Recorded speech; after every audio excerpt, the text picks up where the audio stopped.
Thanks for joining Justice Insight Cam. We deliver unedited body cam videos of real-world police operations. Instead of simply observing, we deeply analyze the legal standards, undeniable facts, and core lessons of each public encounter. Let us view justice with total clarity.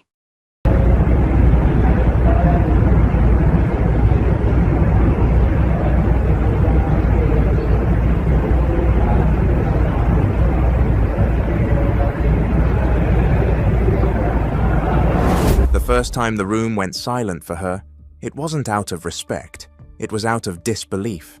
A glass conference table, a wall of skyline windows, the kind of building where the lobby smells like polished stone and expensive coffee. And at the head of the table, a young woman in a charcoal blazer, calm, steady, hands folded, as if she'd done this 100 times. She hadn't. Not like this. Across from her sat 3 investors, 2 attorneys, and a board chair whose smile had a practiced way of not reaching his eyes. They were there to decide whether her company would live or die.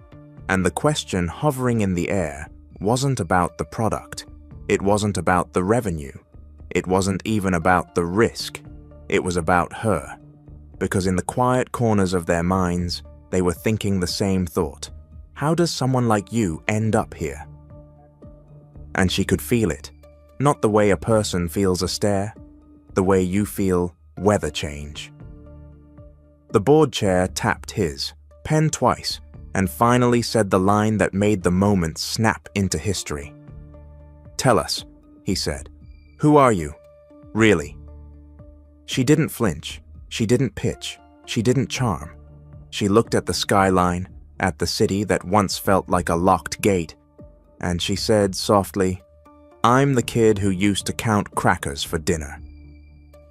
A breath moved through the room. Not sympathy, not yet. Just the sudden realization that her story wasn't going to fit neatly into their spreadsheet. And by the end of that meeting, after the signatures and the handshakes and the cautious congratulations, she walked out into the elevator alone and let herself exhale. Because the truth was, this wasn't the win. The company was the bridge. The real destination, what she'd been building toward for years, wasn't the corner office. It was a different kind of room. A small house with a long kitchen table, 10 children, 10 lives, 10 second chances. And the question is, how does an adopted girl raised in extreme hardship become a CEO and then come back to fund 10 children's lives? To understand that, we have to rewind, not to the first big opportunity, not to the first promotion, to the first lesson, the one she learned before she could spell her own name. The lesson that shapes everything, that survival is a schedule, and if you miss one step, everything falls apart. She was called Lena on the paperwork. Not because her first family named her that, because the caseworker did.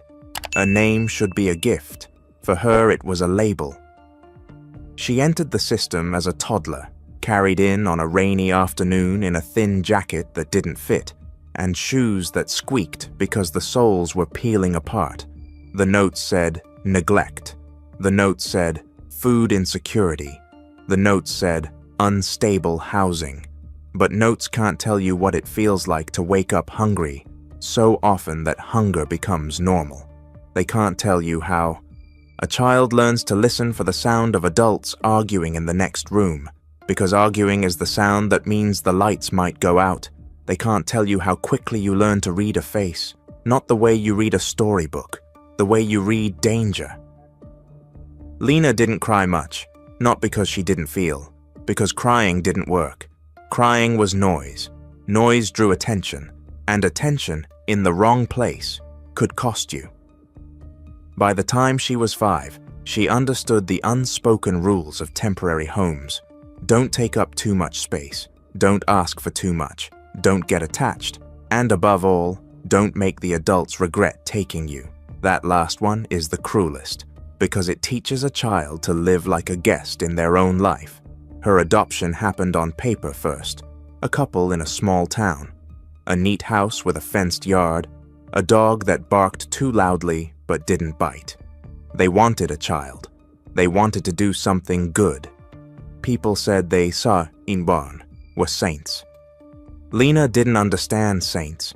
She understood doors, a door that closed quietly, a door that slammed, a door that stayed open. When she walked into that new house, the couple smiled and promised her the word she'd never had. Forever. For a while, it looked like forever. School pictures, birthday candles, a bedroom with curtains, a toothbrush that didn't have to be shared. But hardship has a way of following you like a shadow, and that couple, well-intentioned or not, didn't understand what trauma does to a child's body, how it wires you for alarms, how it makes you hoard food, how it makes you wake up at night and check if you're alone, how it makes you test people, because a child who's been left behind keeps checking if love is real. The couple tried, then they got tired, then they got frustrated, then they started saying things like, "We saved you," as if a child is a debt, as if safety is a loan, as if love has interest. When Lena was 9, the adoption collapsed, not in one dramatic explosion, in a slow leak. One day she came home from school to find boxes in the hallway. Not her boxes, their boxes. And on the kitchen counter sat a folder, forms, signatures, decisions. Adults stood around speaking in careful voices, like they were discussing a broken appliance. Lena watched their mouths move. Then one sentence cut through it all. "It's not working," the woman said. Not "we failed," not "we're sorry," just "it's not working," as if Lena was the thing. She returned to the system the way you return a product, a new file number, a new placement, a new set of rules, and something inside her, something tender and hopeful, went quiet, not forever, but quiet enough to survive. Because when you're a kid, you don't get to collapse. You have to keep going. You have to keep breathing, even if you don't know why. Her next home was not the kind that makes social media posts. It was a cramped apartment above a laundromat. The air always smelled like detergent and damp fabric. The foster mom, Ms. Randall, was not warm, but she was consistent. And consistency, for Lena, felt like a miracle. Ms. Randall had 3 other kids in the apartment, 2 foster boys and a teenage girl who treated Lena like she was invisible. The refrigerator was never full, but it was never empty. The lights stayed on, the door locked, and at night, when Lena couldn't sleep, she listened to the hum of the washers downstairs and told herself, "This is a kind of safety. It's not love, but it's stable." Then the hardship sharpened. Ms. Randall got sick, work hours got cut, the apartment owner raised the rent, and the system did what the system often does. It moved kids like chess pieces. Lena was transferred, again, and each move made her smaller, more careful, more quiet, because she had learned the truth nobody likes to say out loud. Sometimes, the world doesn't hurt you with violence. It hurts you with abandonment, with the constant reminder that you are temporary. By 13, Lena had a habit. Every time she entered a new place, she memorized exits.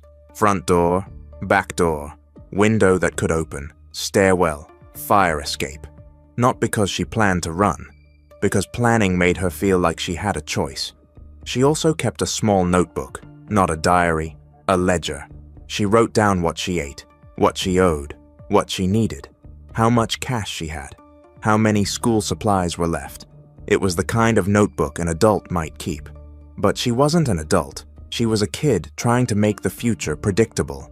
And then, quietly, almost invisibly, she found the thing that would change her life. A library, not a glamorous one. A small branch with carpet that smelled like dust, and a bulletin board covered in faded flyers. But it had heat. It had silence. It had books. And books did something no placement ever did. Books stayed. They didn't leave. They didn't change their mind. They didn't make you earn the right to exist. Lena started with whatever was close. Children's chapter books, then biographies, then business books she barely understood, then anything with a map of how the world worked. She wasn't reading for fun, she was reading to escape.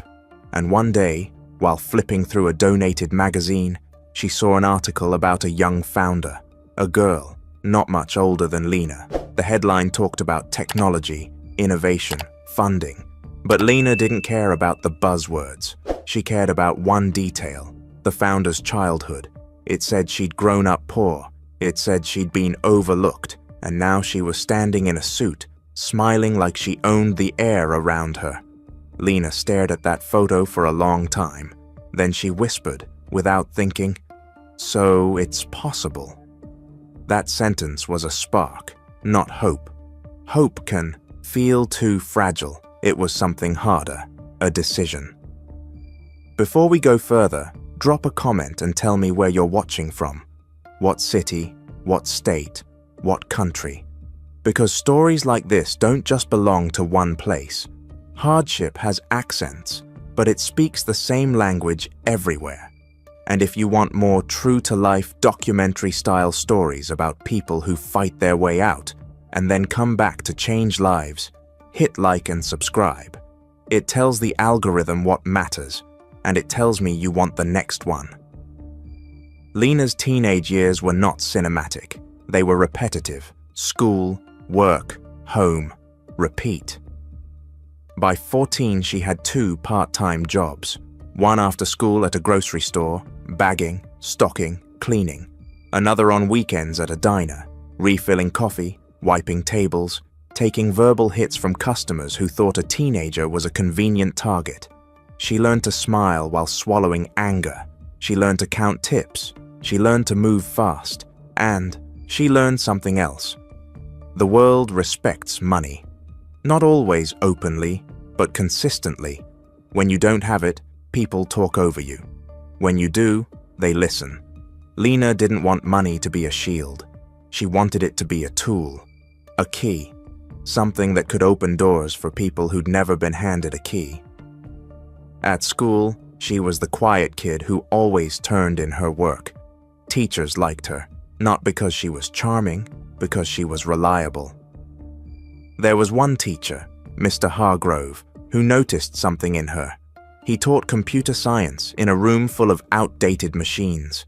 He wasn't a motivational speaker, he was practical. One afternoon, he caught Lena staying late, staring at a screen long after everyone else had left.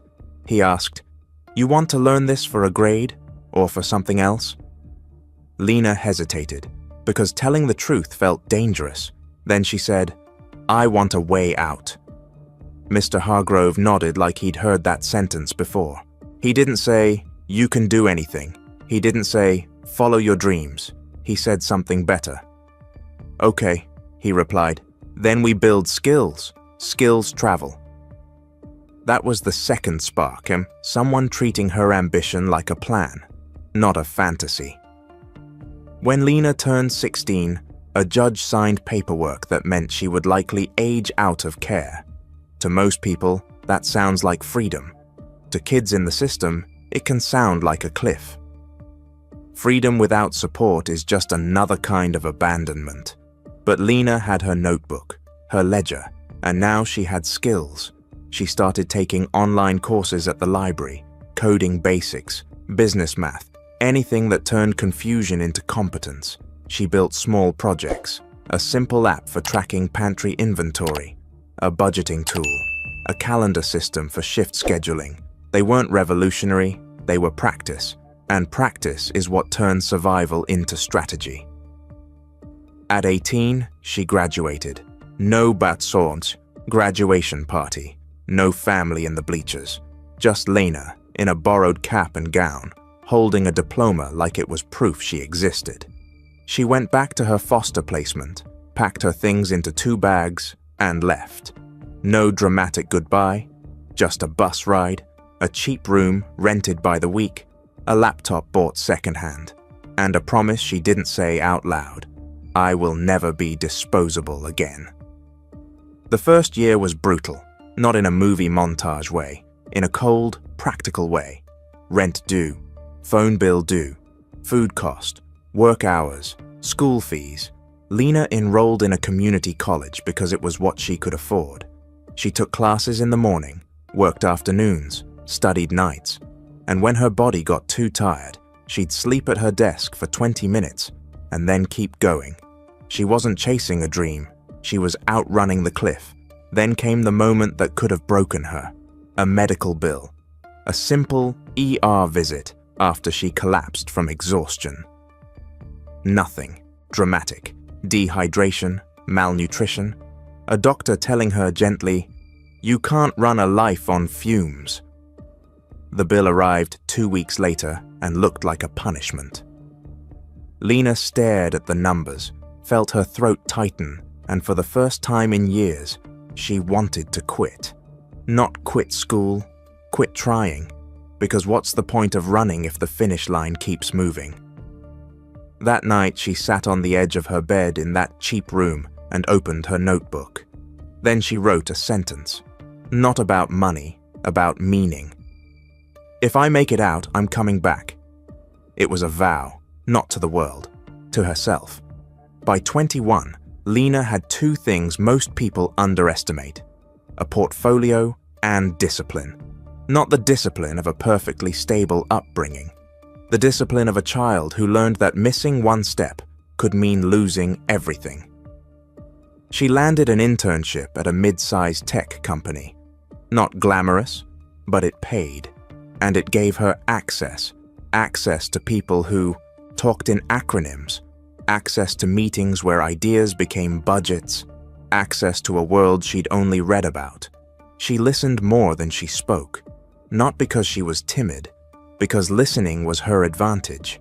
She noticed inefficiencies. She noticed problems employees complained about but accepted as normal. She noticed how much time people wasted because systems didn't talk to each other. And then she did what she had always done. She built a solution, a tool that integrated scheduling, inventory, and workforce management for small retail businesses. She tested it quietly. She refined it. She showed it to her supervisor. He laughed at first. Then he tried it. Then he stopped laughing. And for the first time, Lena felt the ground shift beneath her. Because the thing she made wasn't just useful, it was valuable. The company didn't buy her tool. They wanted to own it. They offered her a job. They offered her a small raise. And they offered her a sentence she recognized instantly. "This is a great opportunity." Lena smiled politely. Then she walked home, sat on the floor of her apartment, and stared at the ceiling. Because she knew what that sentence meant. It meant, take the little we offer, be grateful, stay small. And Lena had spent her entire childhood being told to stay small. So she did something terrifying. She said no, she filed paperwork, she incorporated, she pitched, she got rejected, then she pitched again. This is where I want to ask you something. If you were 18, 19, 20, if you'd been bounced through instability your whole life, would you have the courage to bet on yourself?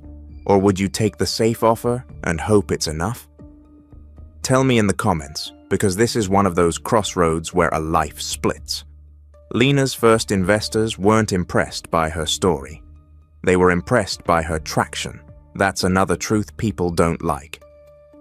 The world loves a rags to riches story, but it invests in proof. Lena brought proof. Pilot customers, retention metrics, time saved, revenue gained. She didn't sell inspiration, she sold results, and slowly the meetings changed. The rooms changed, the way people looked at her changed. They still underestimated her. But now, underestimating her cost them. By 26, her company had grown. Not into a giant, but into something solid. Dozens of employees, a product used by thousands of small businesses, a reputation for efficiency and reliability. And Lena, who once counted crackers for dinner, now ran quarterly budgets that could fund an entire neighborhood's groceries. The irony didn't escape her. It haunted her. because success doesn't erase the past. It just gives the past new light. People around her started calling her self-made. They meant it as praise. But Lena always felt a sharp edge in that phrase, because nobody is truly self-made. Even she had Mr. Hargrove. Even she had the library. Even she had strangers who offered small kindnesses without asking for repayment. So one day, after a company award banquet where people applauded her on a stage, Lena went home and opened a folder she'd kept for years. It contained old paperwork from the system, placement records, court dates, names, addresses, notes, and in that folder was a list, the names of children she'd met, kids in group homes, kids who aged out, kids who disappeared, kids who didn't make it. She stared at those names until her vision blurred, and then she made the decision that would become her real legacy. She would fund 10 children's lives, not as a photo opportunity, not as a charity campaign, as a commitment, long-term, specific, with accountability, with structure that protected them. Lena didn't want to save children.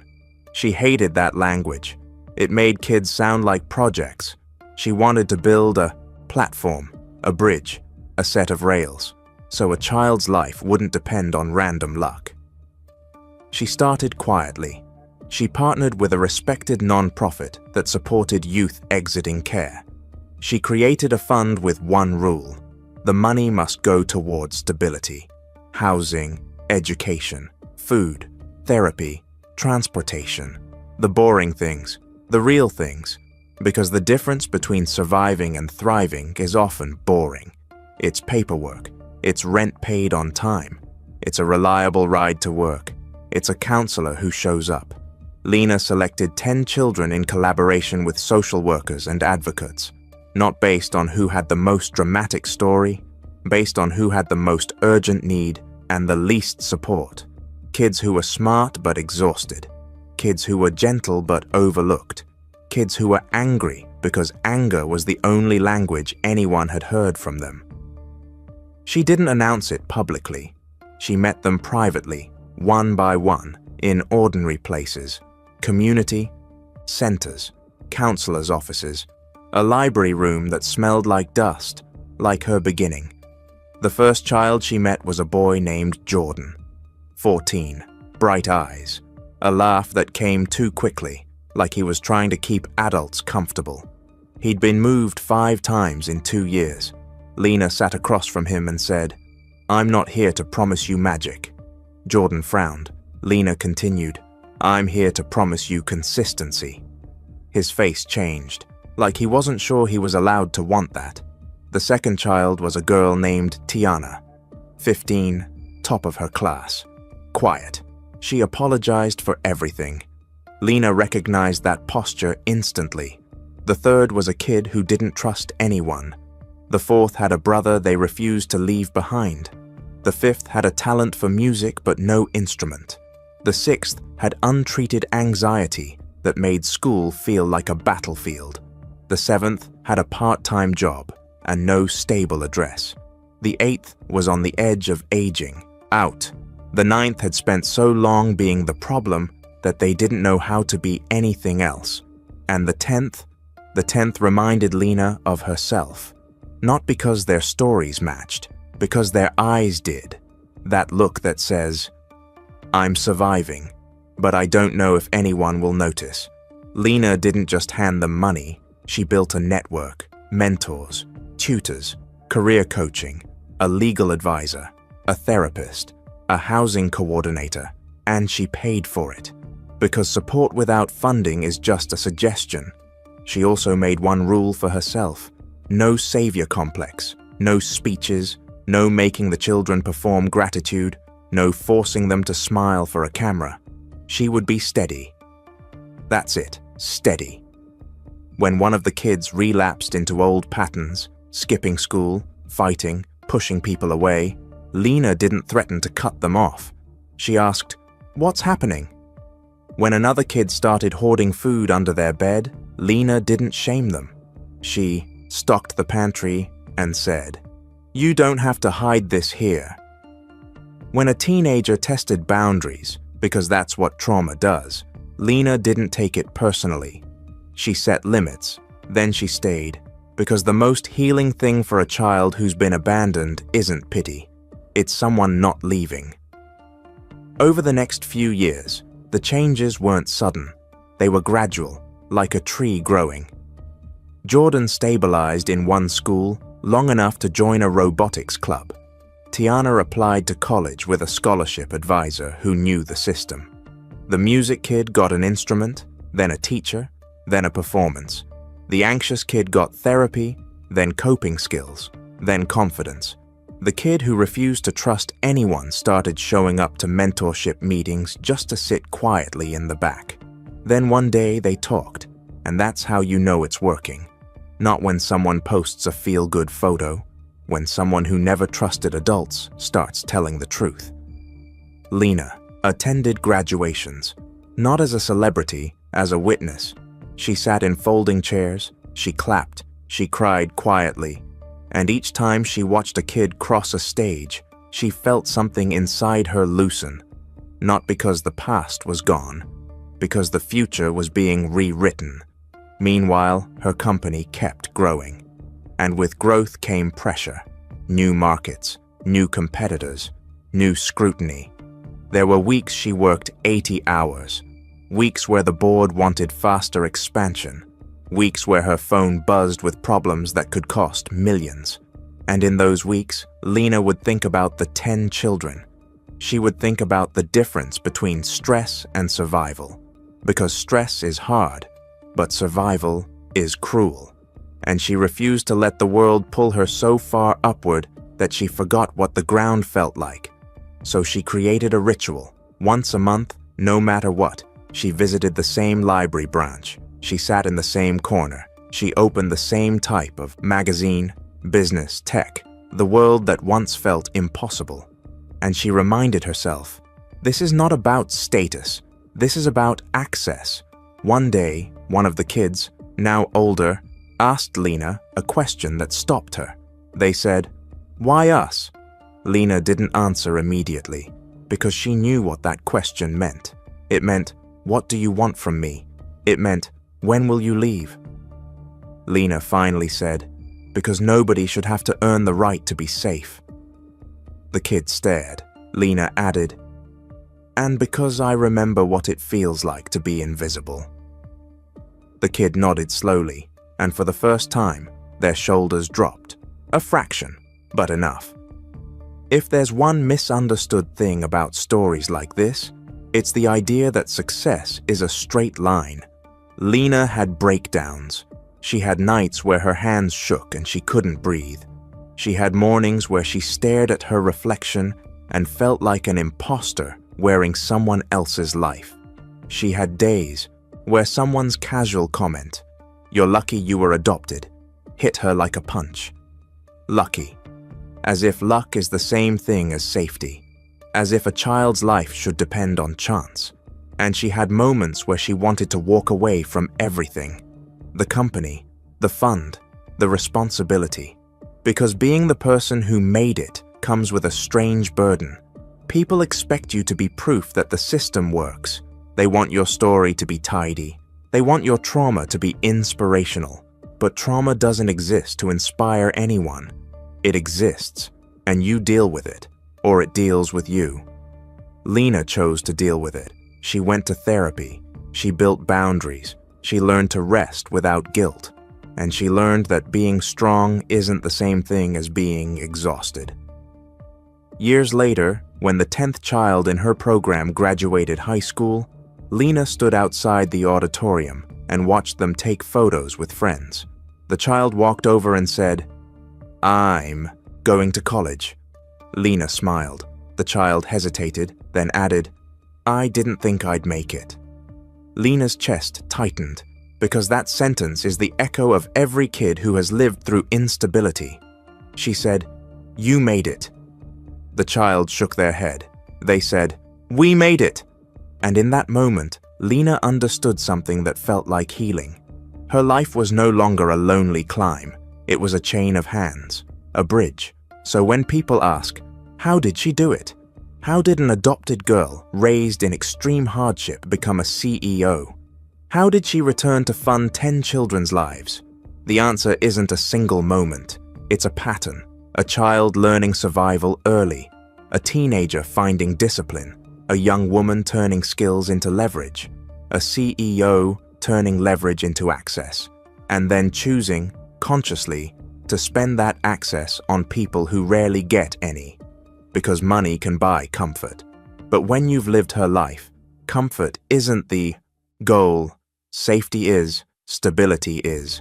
A door that opens and doesn't slam shut. A table with enough food that nobody has to count crackers. A future that doesn't depend on luck. And maybe that's the final image. Not the skyline office, not the boardroom, not the awards. A kitchen table, 10 children, 10 sets of hands, 10 lives moving forward, and a woman at the end of the table, once invisible, now steady, not as a savior, as proof that when someone finally gets a key, they can choose to make copies. So let me leave you with a question. If you had the power to change one life, truly change it, would you? And if you've ever been the kid who needed someone to stay, what would you want the world to understand about you? Tell me in the comments, because the stories we share are the ones we stop losing, and the kids we stop ignoring are the ones who change everything. We appreciate your time and attention. If this footage was informative, please support Justice Insight Cam by liking, sharing, and subscribing. Remain cautious, stay safe, and we will present our next analysis very soon.